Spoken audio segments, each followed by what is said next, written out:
Hello YouTube divers, this is WaterDive122 and today I am going to go into my full out predictions for week 1 of the NFL season. So, I know I'm making this video a little bit late, but this was a video that I wanted to do since I think it was Wednesday night when I made my first NFL related video and I predicted the Chiefs-Texans game, and I want to apologize for filming it and uploading it a little bit late, but pretty sure everybody could have predicted that the Chiefs won. The Chiefs did win 34-20. The rookies looked great. Everybody looked great. So basically, from what I'm seeing based on that game, I could see that it's going to be a very interesting NFL season, that's for sure. So with that being said, here we go. So today we are going to predict the winners NFL Week 1 for tomorrow and Monday night. So, with that being said, let's get right into it. But first, I have only a couple words to say. Thank you for helping me reach 15 subscribers. As you might have seen in the description of my Master of Puppets covered video, you would have seen a promise that I said if I get 15 subscribers, I will indeed do a music studio tour. And I will keep that, and I will keep my word. But I will be working on it very, very soon, and it will be on YouTube. I don't want to give an exact time because we do have to clean out my basement a little bit because it's a little bit of a mess. But with that, I'm not going to get into detail on that because that's not what this video is about. So, so let's get right into it. Here we go. Alright, so first off, we're going to start off with the Sunday afternoon games, the 1 o'clock games. And behind me here, I actually have a list of all the games and my predictions. So, here we go. So, the first game of the season is the Jets and the Bills. Do I really need to go on and on and on about who I think is going to win this game? This is probably the no-brainer of these predictions. The Bills are going to win. Bills. I'm pretty sure everybody except Jets fans, maybe even a couple of Jets fans, will pick the Bills. Because the Bills are going to be downright scary this year. Trust me, if I were an NFL team, I would definitely not want to go against Josh Allen's squad. Speaking of Josh Allen, the Bills roster itself is very, very good. The only question mark they have is Josh Allen's accuracy, deep ball accuracy. Last year it wasn't so good. But then again, he didn't throw a lot of interceptions, so there you go. And the Jets, they're extremely flawed. A lot of their players opted out due to COVID-19. We just don't really know what to expect from them. Their star safety, Jamal Adams, has been traded to the Seahawks, which a lot of you probably already know. But that's going to leave a huge hole in their defense. C.J. Mosley opted out of the season. Who knows what the heck Quinnen Williams might do, the first-round pick from Alabama. So with that being said, I had the Bills winning by a final score of 26-10 at New Era Field in Buffalo, New York. Some of the loudest fans, well, if there are going to be any fans at the stadium, then who knows. But for me, home field advantage gives the Bills the win. Moving on to the Green Bay Packers and the Minnesota Vikings. Aaron Rodgers against Kirk Cousins. Kirk Cousins is by far one of the most inconsistent quarterbacks in the NFL right now. And I really don't really like to say this because I like Kirk Cousins in a way. I really think he should be a better quarterback than what he is right now. But he had a good season last year. But however, the loss of offensive coordinator Kevin Stefanski is going to hurt immensely. So Cousins is due for regression. Plus, the Vikings no longer have number one wideout Stephon Diggs. They traded him to the Buffalo Bills, which is something I probably should have mentioned earlier. Yeah, so not really much to say about the Vikings. They still have a good offense. They still have Adam Thielen and Dalvin Cook. Good set of weapons right there. There are a lot of younger guys in the Vikings passing game and rushing game that I feel like could step up, like Alexander Mattison. I feel like he could step up. I mean, he had a decent rookie season last year, but I feel like he can take the next step. But that is depending on how well that Dalvin Cook is doing. Because if Cook is basically taking it over, that's the guy where the Vikings are gonna go this year. So, with that being said, they have a good offense in general. But if Kirk Cousins can take the next step, then I could see the Vikings being going to the divisional game. Not really a Super Bowl contender. They're more of a wild card contender. And for the Packers, they have a good defense. They have a strong rushing game. You have Aaron Jones, who is tied with Derrick Henry for the most rushing touchdowns with 16 from a year ago. The Packers and Vikings. Aaron Rodgers will be Aaron Rodgers. There's the only thing that the Packers lack on offense is a reliable number 2 or 3 wideout to complement Devontae Adams. I do think Allen Lazard could possibly be there. I mean, if Devin Funchess didn't opt out of the 2019-2020 season, that could have been a pretty good compliment in my opinion, because, I'm a Panthers fan, or at least, yeah, I am a Panthers fan. So I know Devin Funchess pretty well. I like him. I feel like he could have done some great stuff in the Packers offense. But if he plays in 2021, we shall see. So I'm not going to get too much in the Vikings defense. The Vikings defense took some major steps back. The release of Xavier Rhodes, Everson Griffin, Linval Joseph, and Trey Waynes will all hurt. So really, outside of those, there's not really much to compliment here. But, however, they do have a dynamic safety duo in Harrison Smith and Anthony Harris, two of the best safeties in the NFL right now. So with that being said, here are my predictions. I have the Packers winning 24-17 in Minnesota. Moving on to the Philadelphia Eagles against the Washington football team.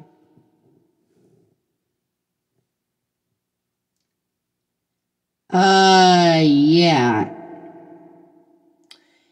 The Eagles are going to win. The Eagles are just a dangerous team this year. If Carson Wentz and the receivers can stay healthy, then this is a potential Super Bowl contender you're talking about here. And with the Washington football team, I should say, they're nothing. The only good player they have is Terry McLaurin. They do have a good front seven, but everywhere else, just a bunch of question marks. As much respect as I have for Ron Rivera, I don't think he's going to turn this team into contenders anytime soon. So I have the Eagles winning 31-7. Next, Browns and Ravens. Both these teams should be pretty good, and I say should because the Ravens are going to be good. They have the defending NFL MVP Lamar Jackson. I don't expect him to repeat his MVP season from a year ago, but he should be up there, that elite class of quarterbacks. And for the Browns, listen, they can't be as bad as they were last year. They have Kevin Stefanski, a much more qualified head coach than Freddie Kitchens, and they have a brand new offensive line that signed former Titans offensive tackle Jack Conklin, and they also drafted Alabama offensive tackle Jedrick Wills Jr. in the first round, number 10 overall, I think. So with that being said, I do have the Ravens winning this one. But however, it is going to be close. I have Baltimore winning 24-21. It could go into overtime. Maybe. I don't know. So, yeah. Moving on to the Colts and Jaguars. I'm just going to try to keep this as short as I can. The Jaguars are tanking for either Trevor Lawrence or Justin Fields. And the Colts have Phillip Rivers, have a dynamic offense, have a very scary defense led by Darius Leonard. This is going to be my biggest blowout of Week 1. I'm going to say the Colts win it by a final score of 41-7. And if I'm wrong, then it should be somewhere around there. Moving on to the Raiders and Panthers. Both these teams are very similar on paper. They both have average quarterbacks. They both have decent offensive lines. They both have young defenses. They both have two of the league's best running backs with Christian McCaffrey and Josh Jacobs. And they also have a decent set of skill players on offense. Basically, what's going to come down to this is experience. Basically from what I'm seeing. But, however, with that being said, I'm going to give the Carolina Panthers the 31-27 win over the Raiders. Even though I like both of these football teams, and also on paper, both of these teams look very similar, if not basically identical. It just basically depends on who will make those big plays during crunch time. So, and I think the Panthers will do that. So, 31-27 Carolina over Las Vegas. Moving on to the Detroit Lions and Chicago Bears. This should be a good year for the Lions. If the coaching doesn't hold them back, the Lions, I think, will be a playoff contender. And for the Bears, they have a very good defense. They have an okay offense. But the question is, can Mitchell Trubisky or Nick Foles play at the next level? If either one of those quarterbacks can do that, then the Bears will definitely be a playoff contender. But at this point, I have the Lions, the Lions winning 19-13 at Ford Field on Sunday afternoon. Moving on to the Seattle Seahawks and the Atlanta Falcons, I have the Seahawks winning 24-13, partly because the Seahawks have an MVP caliber quarterback in Russell Wilson. And wait, that's not to say that the Falcons also don't have it. That's not to say that the Falcons also have an MVP caliber quarterback, Matt Ryan. But here is the thing. The Falcons' defense is absolutely atrocious. They did sign rookies, A.J. Terrell and Marlon Davidson, but I don't think those two are going to fix that defense all on their own. The release of Vic Beasley, I think, will hurt them on their front seven. The offense will keep them in game. Matt Ryan, Julio Jones, Calvin Ridley. But overall, if their defense can just be good, then this is a dark horse playoff contender. But for now, I have Seattle winning 24-13. Moving on to the New England Patriots and Miami Dolphins. This one should be very easy. This is the first game since 2001, since week 1 of 2008, where Tom Brady is not the starter. In fact, Tom Brady is now on a new team. I will not explain how that happened. I will just basically say that he left New England for Tampa Bay this offseason. And the Patriots signed Cam Newton this offseason, former Panthers quarterback. Now, Newton unfortunately does not have a lot of great wideouts to work with, aside from Julian Edelman, of course. N'Keal Harry could probably bounce back after having a very bad rookie year, but for now, he's considered a draft bust. The running backs New England has is pretty lethal. James White and Sony Michel. They should both do some damage this year. But however, with the Dolphins, they're one of those teams that are slowly getting better, but they need to pull off some stuff together. And for this, I have New England winning 33-30. Shocker. Moving on to the Chargers and Bengals. The Bengals with the first overall pick from 2020 LSU quarterback Joe Burrow. He should have a monster rookie year. I don't really expect him to have much, but he should probably win the Offensive Player Rookie of the Year award like Kyler Murray did last year. With that being said, the Bengals do have a good set of skill players on offense, and their defense is slowly getting better. But can that offensive line hold back Joe Mixon? I know Joe Mixon's one of the best running backs in the NFL right now, and even these past 2 years, he had 2 1,000-yard seasons behind a very, very bad offensive line.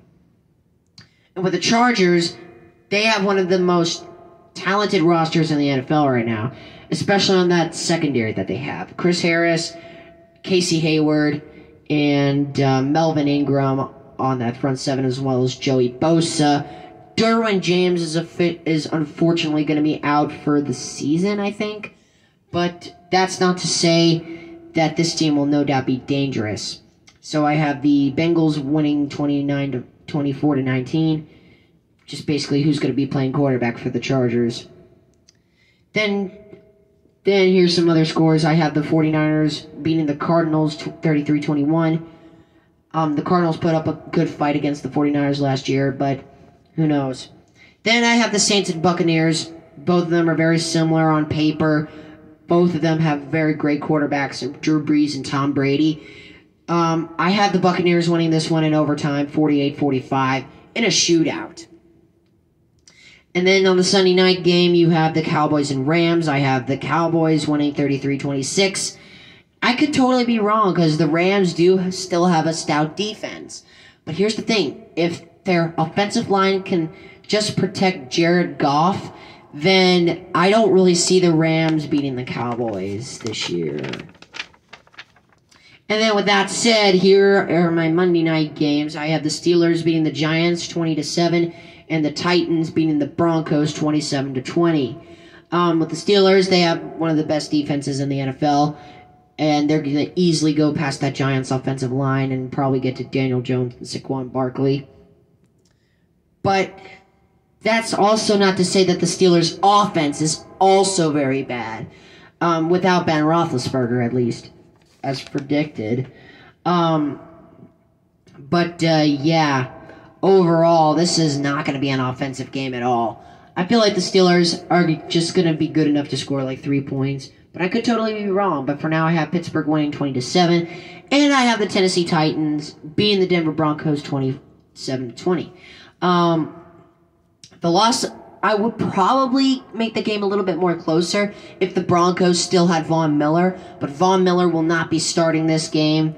And Courtland Sutton, who is arguably Denver's best receiver right now, is questionable for this game. So I don't know if he's going to play or not against the Titans. But it'll be a revenge game for Jurrell Casey because he was a former Titan. But with that said, the Titans did sign Jadeveon Clowney. But can Jadeveon Clowney get up to speed? And can Derrick Henry still remain in that elite class of NFL running backs? And can Ryan Tannehill at least show some points of his comeback player of the year performance from a year ago? Titans take this one, and so that is the end of my NFL predictions for week 1. Thank you so much for watching. I know this video is very long, but yeah. I can't wait for the NFL season to start, and post me your predictions in the comments below, but make sure they are before kickoff at 1 p.m. Thank you so much for watching, my fellow YouTube divers. This is WaterDive122 signing out, and my music studio tour is on the way. So this is WaterDive122 signing out, ready to dive into more fun on YouTube. Thanks for watching.